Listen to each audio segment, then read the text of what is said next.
name is Debbie Bell, and on behalf of the Franklin County Health Department, I'd like to welcome you to Working on Wellness. The month of March has been designated as National Nutrition Month. As part of this observance, we encourage individuals to consider the things that they do as part of their daily lifestyle, meaning what they eat on a daily basis and the physical activity that they do or do not participate in. This year's theme for 2015 is Bite into a Healthier Lifestyle. We are encouraging everyone to take a look at their daily eating patterns and their physical activity plans and see if there are things that they can do to promote a better or a healthier plan in general. The purpose behind this is to decrease the amount of total calories that they take in daily from the food that they eat or the beverages that they drink.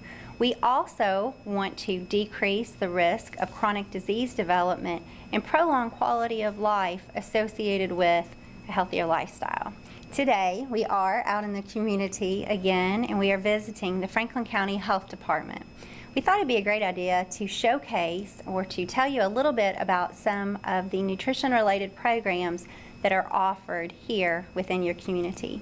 Today, I have two guests with me, Marissa McLynn, who is a registered dietitian and a licensed diabetes educator, and we have Sally Brunner, who is a registered nurse and clinic supervisor here with the Franklin County Health Department. Welcome, ladies. Thank you. Thank you.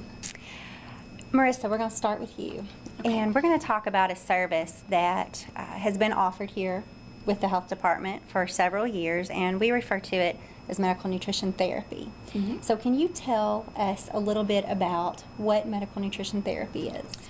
Yes, medical nutrition therapy is a nutritional treatment that is based on a detailed assessment of a person's their height, weight, body mass index, a detailed diet history of the person and any medical history that they might have, and their psychosocial history. And with using that information, then we can decide how to proceed as far as working on behavior change related to eating, if that's something that's actually going to benefit a person's health condition. Now, just kind of considering some of the things that you just shared, who do you think would benefit most from a medical nutrition therapy visit? Actually, there's a lot of people that could benefit from medical nutrition therapy. The people that I see most often, typically it has to do with obesity. Diabetes is probably one of the most common things that I see people for. If they have high cholesterol and they're having a hard time reducing that, high blood pressure. I've actually been seeing a lot more people for a condition called polycystic ovary syndrome. That actually has a very strong diet component as well, and a lot of people are not aware of that and may not know a whole lot about that, but that's something that can really help them as well.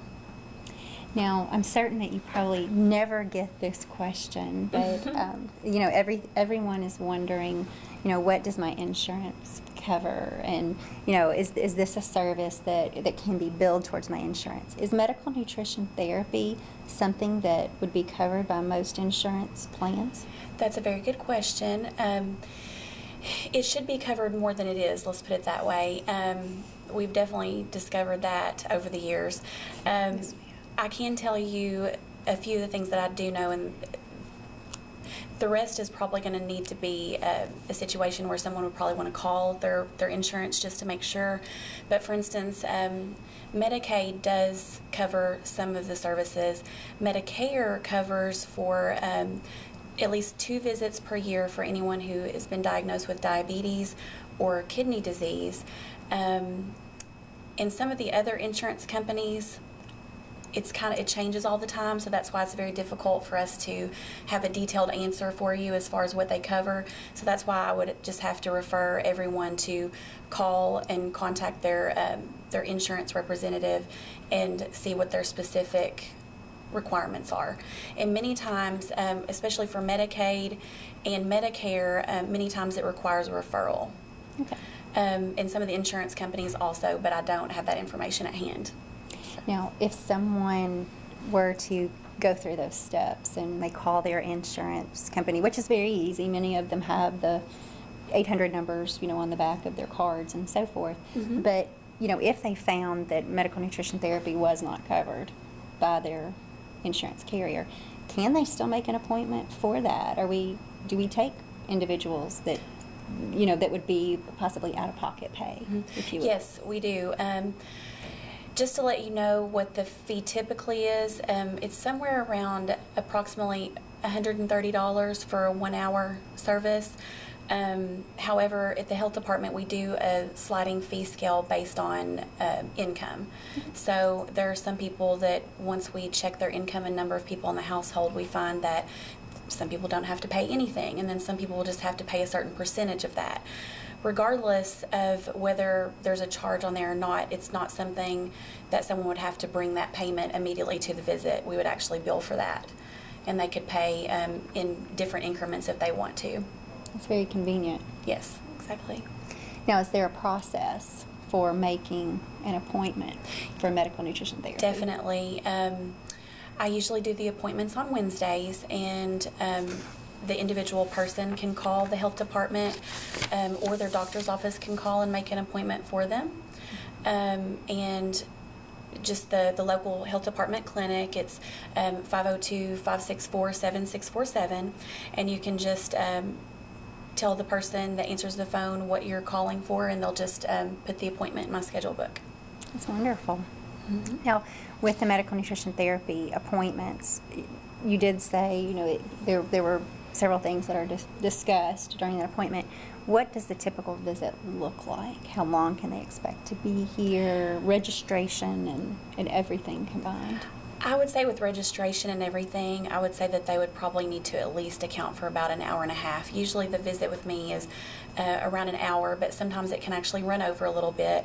I like to get things wrapped up as much as I can, but there's a lot to discuss, especially in the first visit where I'm gathering the assessment that I talked about earlier, and it takes a little time to gather all that information. So I would say about an hour and a half at least. Do you find that it's typically a one-time visit, or is follow-up always necessary? Is that something typical? Usually follow-up is ideal, just because of the fact that with most conditions, I would say especially with diabetes, obesity, things like that, there's a lot of ground to cover, so to speak. So it's very, very difficult to do everything just in one visit. I usually, at the very initial visit, try to discover whether or not the person that I'm seeing is going to be available to do another visit. So I will kind of know how to orchestrate that visit to get as much as possible in within either that visit or that one plus another one. Now, I know when we first introduced the show, I told everyone you were a registered dietitian and a licensed diabetes educator here with the health department. But in order to provide medical nutrition therapy, are there particular credentials that are required or that individuals should look for? Because, the reality is nutrition, physical activity, all of those things are very hot topics right now. And you can find just about anything that you could want on the computer anymore. Should people be looking for particular professions to offer this type of service? Right. Medical nutrition therapy is offered by registered dietitians. Registered dietitians all have to have at minimum a bachelor's degree. And they also have had to complete an internship and also pass the national credentialing exam. They can also have a master's degree or even a doctoral degree sometimes, but they at least have a bachelor's degree plus pass the RD exam. Okay. So there's a knowledge base there that definitely you're able to kind of delve into those assessments and Exactly. look at the person as a whole. I've always just used to think that was incredible to get to know that that whole person and their their habits and Absolutely. so forth. So it's terrific. Now, on that same note, another program that we are fortunate to be able to provide in our community that is very much nutrition geared is the WIC program. And Sally, I'm glad that you could join us to share a little bit of information about WIC, and maybe you could just start off by telling us what WIC stands for. That's the way. That's what we've always called it, WIC. WIC. So. WIC, W-I-C. It just stands for the words Women, Infant, and Children. And it is a nutritional program that is federally funded. It has a nice history for Kentucky in the fact that we were actually the site of the very first WIC pilot program for the whole country back in 1974 in Pikeville, Wow. Kentucky. So Kentucky, I think they feel a lot of pride in the fact that we started the WIC program. But I do have a little description here about it. I can tell you if you want. Love it. All right. Well, it is a federal supplemental food and nutrition program. It was created to meet the overwhelming need in evidence that there's some malnutrition issues in the low economic population. So the doctors were reporting problems in the low economic populations they were seeing, and it was mostly lack of foods with specific nutrients, minerals such as iron, protein, calcium, and the vitamins A and C. So these programs were instituted. There were already programs in place for school lunch programs, such as for children who were in the system for the schools. They were getting supplemental nutrition. However, there are those people who aren't in school, Right. mostly children under school age or their mothers and fathers. So the WIC program was really focusing on that population of women who were pregnant and children under the age of 5 before they got into school. Okay. Now, this is so much of a reminder for me. When I first came into the health department system, I started in the WIC program, Okay. so I've always had a great deal of respect for it. Just to kind of share with our audience, who is eligible for WIC, for receiving the WIC benefits? The eligibility is, as I said, it was a federal program, so we have to follow very specific guidelines on qualifying people to be in the program or certifying them, they say. And first of all, of course, it is geared for the pregnant woman. So as soon as they're pregnant, they're eligible throughout their pregnancy and postpartum for at least 6 months. They can be eligible for the WIC benefits, and then the infants when they're born, and that infant until it's 5 years old is eligible. They have to meet those guidelines federally. So there are income guidelines. They usually have to present some identification, ID, and some proof of residence, so something with their address here in our county on it. The income is an interesting thing because, for example, if the person is at about 185% of the poverty level or below, which is the qualifying thing, for example, a family of 4 can have an income of about $44,000 per year or below. So, what a person can do is call the health department if they want to know if they're eligible, and we can look it up very simply on a table if they know their annual income. Sure. The other thing that they need to qualify for, other than income, is a nutritional risk. And you can either have a medical nutritional risk or it could be a dietary concern. So this is the process. Once you kind of get past the income and registration, then you meet with a nurse or a nutritionist or dietitian, and then we proceed with this assessment. And it's a computerized program where we look at a lot of different things about that person or that child, and we see if they have a medical problem or risk, which might be anemia, they might be overweight, underweight, could be some other health condition, or could be a complication during pregnancy.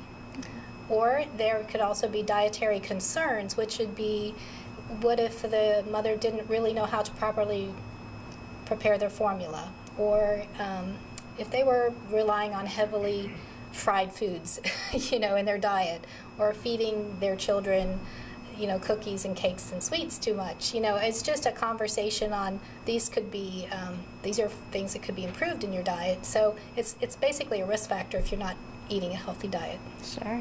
So those are the things that we look for in order to qualify and to have a person in the WIC program. Okay.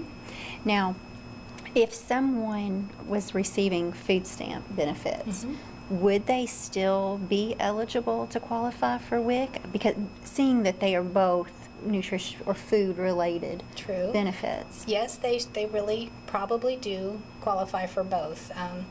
A lot of it is, again, an income-based thing. So, yes, they definitely could get the benefit of both of those programs. So that could be That would be really great. terrific, especially if, times get tough periodically, so it's great. I do want to add something on that note. Actually, you can have a higher income for WIC than you can for the food stamp or the Medicaid program. So if a person doesn't qualify for Medicaid or for the SNAP program, they may actually qualify for WIC still. So it does want to add capture that. another group of people who might, Exactly. might not get both, but they could definitely get WIC. That's a good point. Well, that's a really good plug for, if they have been denied in those areas, that, give us a call. It's always worth looking into. Now, what does this look like? This WIC service that you received? When I was working in WIC, we gave these very big long checks. So has that changed a little bit? That has evolved? changed. Well, technology has moved into come a long way, the huh? WIC into the WIC area. We now have EBT cards, which is the electronic benefits transfer. So it is very similar to using a credit card, or I believe the food stamp program has gone to card system as well. So people are very familiar with it if they've already been introduced to using the food stamps. And everybody has an EBT card for the bank, I'm pretty sure. I don't know. It seems Sure. like that's the way people do their finances anymore. But it is a nice little, it's just an EBT card. We load what we call the benefits or the food packages into the system so that when they go to the grocery, they just swipe the card. It's very handy because when you swipe the card, you can actually see it will print out at the grocery what is on your card on an itemized list. It's like a balance. Yes, left. so Okay. it will tell you what's left on your card after you've made some purchases. You can also, another new technology thing related to that is people have smartphones, and now they can actually download an app and register their EBT number, and they can see the benefits on their smartphone about what's left on their card, or they can actually scan the food products with the barcode using their smartphones to see if it's something that's on their list. That's so it kind of, terrific. it's come a long way. It's very nice. Sure, a little bit more user friendly and anonymous, if you will, because like you said, everybody's got plastic these days, so that's wonderful. Decrease some of those barriers to utilizing the It service. also enabled people, when they had the checks, you had to buy everything that was on the check because it was Yes. itemized, and you had to buy 3 gallons of milk and a carton of eggs and everything else all at one time. The card allows people to go and buy just as they need, so it's a little bit better use of their time and their storage of food in their kitchen. And Of course. That's great. Now, what is required of a client that's participating in WIC when they sign up and they've been found eligible? What is required of them to do to participate in this program to maintain their status as eligible? Well, the real key is just participation, and that means using their benefits. They're loaded onto the card in a 3-month interval or increment. So they need to come back to the health department every 3 months for us to help them by reloading the card and also providing them more nutrition education. So the participation of that is the coming every 3 months and, learning from the information that WIC has that is really valuable. I think that's the key, is just that's what's required of them. Sure. Now, this is a question that could be for either of you two ladies, but what would you say is the greatest benefit of WIC? Because I kind of have things building in my head right now just from what we've talked about, but what would you say is the greatest benefit? Do you want Well, to answer that? I don't know which one would be the greatest benefit. Obviously, people like the benefit of the very nutritious foods that are on there. I think one of the things that's very good as health professionals, we hope that the participants like it also, is that it's very specific foods that are on the program that have already been evaluated for nutrition level and have a certain minimum of nutrients that a person needs to be healthy. So it's kind of a no-brainer if they eat those foods. It's something that's going to be actually beneficial to them rather than having to pick out things on their own that may not be as beneficial nutritionally. So that's definitely a good thing. And I think a lot of people do benefit from the referrals that we might give checking their hemoglobin, making sure that they're not anemic, things like that. Okay. So That's pretty. just the That's pretty nutrition good. education. Yeah. Yeah. And being at the health department, we do know what the referral base is or where to send people, even if they have the question related to car seats or, not even a nutritional question. We usually have some information for them to share. And so I think we serve them as a good resource while they're here. Sure. Now with WIC, I know that we provide, the different foods from the different categories of individuals for pregnant women, postpartum women, infants, children. Mm-hmm. With infants, I know that formula is provided, but Mm-hmm. is there a promotion for breastfeeding as an option when Oh, participating in absolutely. WIC? Talk to me a little Absolutely. bit about that. WIC is a very pro-breastfeeding organization. We do quite a bit of breastfeeding training and coordinating amongst the nurses and the nutritionists so that we can provide those moms with good information and encourage them to breastfeed. There are many benefits to breastfeeding, and I can list a few of them for you if you'd like, just so that Sure, people we'd know love to hear that. 'em. And this is why WIC does want to, we're all about staying healthy or getting people healthier. So some of the benefits for a breastfeeding mom, for the baby, it does decrease the incidence of her ear infections. It can reduce their respiratory infections. It can decrease gastrointestinal infections. They do actually find that there's a less incidence for diabetes, a lower incidence in those children.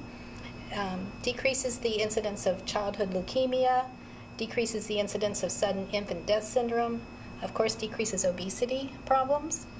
And they do say there is higher intelligence quotients because of breastfeeding. They've done a lot of studies to look at this, and not only in the United States. These studies, were done in Europe and England and everywhere. But there are also benefits for the mother. There is a decrease in the incidence of high blood pressure, in type 2 diabetes, in breast cancer, also ovarian and uterine cancers, decrease in the cardiovascular disease. It does prevent postpartum hemorrhage and assists in the postpartum weight loss. And they show that they have less postpartum anxiety and depression when a mom is breastfeeding. That's terrific. You So. almost can't argue with that, Exactly. that list of benefits. And it's good to know that we are working with a program that has that support available through our local health department. Yes. It's terrific. Now, how would someone go about making an appointment to see if they are eligible for WIC or to begin the WIC program? Simply call the health department. We do same-day scheduling. Mm-hmm. However, we welcome questions or phone calls just to inquire about how I can get in. Again, we could check on the income status and where they fall, on those guidelines. We can make that appointment. We can either bring them in that same day, or we can make an appointment for, within the week or in the future. We do try to very consciously meet the needs of the people who might have problems with transportation, or if they are at work, and have to work around a work schedule. To make an appointment, we'll definitely set an appointment that's convenient for them. That's great. Well, ladies, this is some terrific information as far as our nutrition services are concerned. Can you all think of anything else that we need to share with our community? Oh, I just wanted to mention one other thing regarding the breastfeeding. We actually do offer support with breast pumps for women who are returning back to work after about the 6-week mark. We really want them to establish, breastfeeding as much as possible before then. But and if there's any kind of a medical problem where the baby's having is either premature or low birth weight or having a problem with latching, we can also get a medical grade pump before that time to establish breastfeeding. Also, for anyone who's making an appointment for medical nutrition therapy, if they happen to have had any recent labs done or anything at their doctor's office, it's very helpful if they bring those in. Also, with diabetes, if they've been taking a log of their blood sugar numbers, that's very helpful to have that information as well. So, That's terrific. Well, you all, thank you You're welcome. so Thank you very very much. much for sharing with our audience today. And I would like to thank you for tuning in to Working on Wellness. As always, if you have a topic that you would like to see us discuss on this program, please feel free to provide that comment to us at our email address by visiting our website at www.fchd.org. As a person that works in nutrition myself, I'd like to share some of the community group programs that we do have coming up during this month. On Tuesday, March the 24th, we will have a Diabetes Self-Management Education Day in observance of Diabetes Alert Day. So if you are interested in that, please give us a call at 564-5559, and I'll look forward to seeing you next time on Working on Wellness.